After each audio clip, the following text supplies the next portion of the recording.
ഇന്നലെ ഫേസ്ബുക്കിൽ അതിരൂപത സഭാ സംരക്ഷണ സമിതി വിശ്വാസികൾക്ക് എഴുതിയ ഒരു കുറിപ്പ് കണ്ടു. എറണാകുളം അങ്കമാലി അതിരൂപത സഭാ സംരക്ഷണ സമിതിയിലെ അംഗങ്ങളായ തങ്ങൾ കേരളത്തിലുള്ളതും പുറത്തുമായ സിനഡിലെ മെത്രാന്മാരെ നേരിൽ പോയി കാണുകയും പിതാക്കന്മാർ നിർദ്ദേശിച്ചതനുസരിച്ച് 1/7/2024 ഇറങ്ങിയ അറിയിപ്പിന്റെ അടിസ്ഥാനത്തിൽ എത്ര ദേവാലയങ്ങളിൽ ഏകീകരണ ബലി അർപ്പിച്ചു എന്നുള്ള വിവരം കൃത്യമായി പിതാക്കന്മാർക്ക് കിട്ടണമെന്ന് പിതാക്കന്മാർ പറഞ്ഞതിന്റെ വെളിച്ചത്തിൽ 16 ഫൊറോനകളിൽ നിന്നായി നമ്മുടെ ദേവാലയങ്ങളിലെ ഏകീകരണ ബലി അർപ്പിച്ചിട്ടുള്ളതിൻ്റെയും മറ്റും ഒരു കണക്കെടുത്ത് കൊടുക്കണമെന്ന് പിതാക്കന്മാർ നിർദ്ദേശിച്ചതും കൃത്യമായി അതെടുത്ത് പിതാക്കന്മാർക്ക് സമർപ്പിക്കുകയും ചെയ്തു.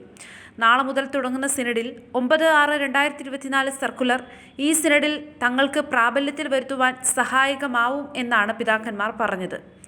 പിതാക്കന്മാരെ അവരവരുടെ രൂപതകളിൽ പോയി നേരിൽ കണ്ട് സംസാരിച്ചതിൻ്റെ വെളിച്ചത്തിൽ പിതാക്കന്മാർ എറണാകുളം അങ്കമാലി അതിരൂപതയിൽ ഈ സിനഡോടുകൂടി ജനാഭിമുഖത്തിന് പര്യവസാനമുണ്ടാക്കുമെന്ന് ഉറപ്പു നൽകി. നമ്മുടെ അതിരൂപതയിൽ 102 പള്ളികളിൽ മാത്രമാണ് പല സമയങ്ങളിലായി ഏകീകരണ ബലി അർപ്പിച്ചിട്ടുള്ളത്. ബാക്കിയുള്ള 216 പേരെ ഇപ്പോൾ വൈദിക വേഷധാരികളായി മാത്രം കണക്കാക്കി സഭയിൽ നിന്നും വലിയ മഹ്റോൻ ശിക്ഷ കൊടുത്തുകൊണ്ട് പുറത്താക്കണമെന്ന് ഈ പിതാക്കന്മാരോട് ആവശ്യപ്പെടുകയും ചെയ്തു.